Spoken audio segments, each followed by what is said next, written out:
Hey guys, what's up? It's Twice here, and today I'm just going to give you guys a quick update for our channel and for set 12. Some pretty interesting things happened this weekend. JD and I went to our local tournament because I had the day off from work, and we did pretty okay. I think I went 6-6 in wins losses, and I think he went 4-6, but one of his opponents quit, and I think he was using I think he was using his Spike Brothers, but yeah, it was pretty good. I was using my Celestials and.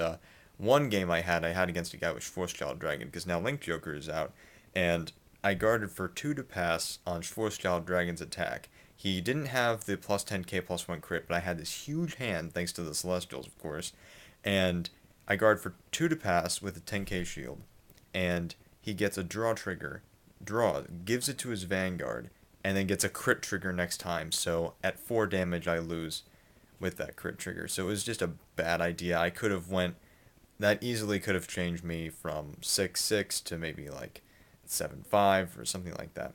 But it was a really good tournament. Learned a lot of stuff. Now with Link Joker's out, I faced I think 2 Nebula Lord Dragon decks, and God, he's so freaking powerful. Nebula Lord Dragon is incredible.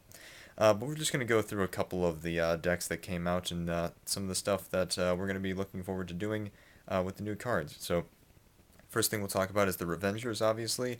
Definitely the most expensive archetype I've seen come out thus far. Raging Form Dragon, I think, is valued at about $40 now, which is freaking incredible. And he's a superior Persona Ride. Not to mention he's a boss card, so everyone's going to want to run 4. So Revengers is a pretty expensive deck to build. I know Macler, the perfect guard, is like $20 a piece. And then, of course, you got Mordred Phantom and Blaster Dark Adventure. But thankfully, you can get that stuff with the trial deck. So that's pretty good. But yeah, price of the Revengers are pretty high. I did see someone though with a finished Revenger deck, and he was just destroying people with it. And I saw him do 2 superior Persona rides with Raging Form, and his opponent just couldn't keep up. His opponent was using, I think it was Alfred Liberators, but he had Garmor in the deck. But no, it was very interesting. And then the next thing that is coming out is obviously the reverse cards. We have our Silver Thorns, our House of Amon, and then of course Vowing Saber Dragon Reverse, which JD is looking to build. That's going to be his first Narukami deck. I have Lugia Reverse. I actually have the Silverthorn deck almost ready. It's about 7 cards away from being finished. I still need 2 more perfect guards. I need 1 more Ava, the Break Ride, and because I have 2 Lukias that I want to run, and I have 3 reverse. I'm running 3 reverse, 3 Eva, 2 Lukia, because it's so easy to get a Silverthorn in the soul, like a regular Lugia in the soul, that it's very easy to have that 13k base, and it helps out so much for that deck. That extra defense is so much better. And then Amon came out. Odd is going to be building that deck, but he really wants to focus on building Revengers first because he really, really, really likes the Revengers. That's, I'm going to say, his favorite deck, at least until Dimension Police with Dimensional Robos come out, and then he gets reversed Ayusha. But that's set 13 coming out on May 2nd. And then, let's see, we have Vowing Saber Dragon Reverse, a very interesting card. Some people have called him one of the most disappointing locks, and I think he's actually not bad for a reverse unit. His skill gives him a lot of power, gives you control over the field. Sure, you can really only use it maybe twice per game, 3 times if you're lucky. But I mean, Eradicators have plenty of support. They have Zuitan to unflip damage. They have Cho. The fact is that Vowing Saber Dragon Reverse is coming into an archetype that already has so much good support that I think you can build a pretty nice deck. And he's a cross break ride, so there's an immediate advantage to running, Vowing Saber Dragon Reverse. At least for now, until cards like Ignition Dragon and Tempest Bolt come out. But no, that's a pretty good card. We get Dungaree Unlimited coming out. Right now, he's priced at about $3 where we are. So I don't understand. I mean, I've read the ability, and some people have shown me their decks, and he's not a bad card. He's just so weird. I mean, it's not your typical Narukami deck. I mean, he gets a lot of power if you can build up the bind zone, but like a third of your deck is going to be in the bind zone. I don't know. Unlimited is a very strange card. And then, of course, we have Garmor. Garmor is a very interesting card. He can refill the field very easily, so he's a good response to Eradicators. Um, I think that his secondary skill helps him fix a lot of the problems that he might cause with his ability. Calling triggers, being able to send triggers back to the bottom of the deck, just anything like that. We also got Barkgull Liberator as a nice booster for Blaster Blade. And yeah, then we get the Link Jokers, Nebula Lord Dragon, and Schwarzschild. Schwarzschild's a good card. It bursts really well. I mean, you can triangle lock and then just give like a Lanthanum, a Niobium, all those cards just an incredible amount of power, not to mention Force Child, and wear your opponent down so fast. That's how that one guy beat me in the last game. Had I had, because I was running Celestials, my hand, because Celestials are pretty good at maintaining hand control, but I just couldn't keep up with him. And then he swung up my rear guards, and I didn't have rear guard support, and I just outright lost. So the amount of power that Force Child can generate is good, but it's only for that one turn. So if your opponent survives that one turn, you're pretty much out of gas.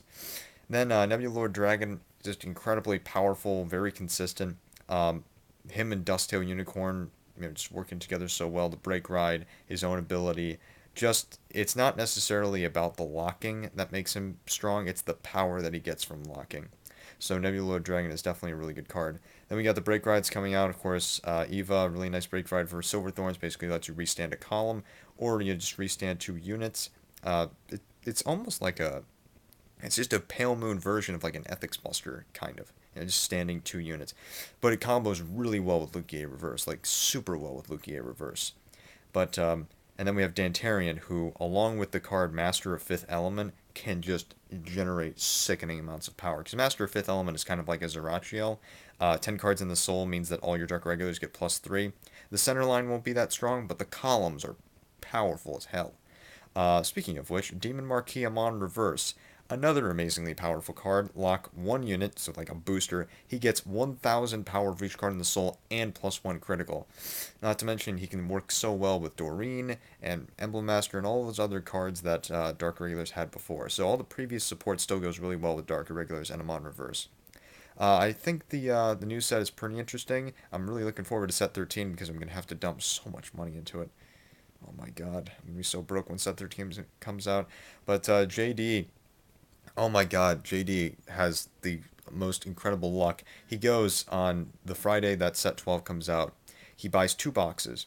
From them, he pulls an SP Blaster Dark Revenger in one, and then an SP Nebula Lord Dragon in the other, along with a Raging Form Dragon, a Nebula Lord Dragon, Dungaree Unlimited, which wasn't exactly helpful, and then a Lugia Reverse for me, and god, it was amazing the pulls that he got. And then the next box that we get, this was really weird. We got another box because I sold the Blaster Dark Revenger for $40 and then got an Ethics Buster, which I then traded for a Maclear. You're welcome, Odd.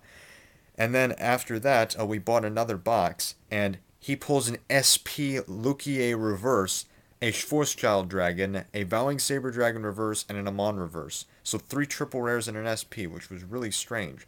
But, I mean, with all of that, my Silver Thorns are almost done now.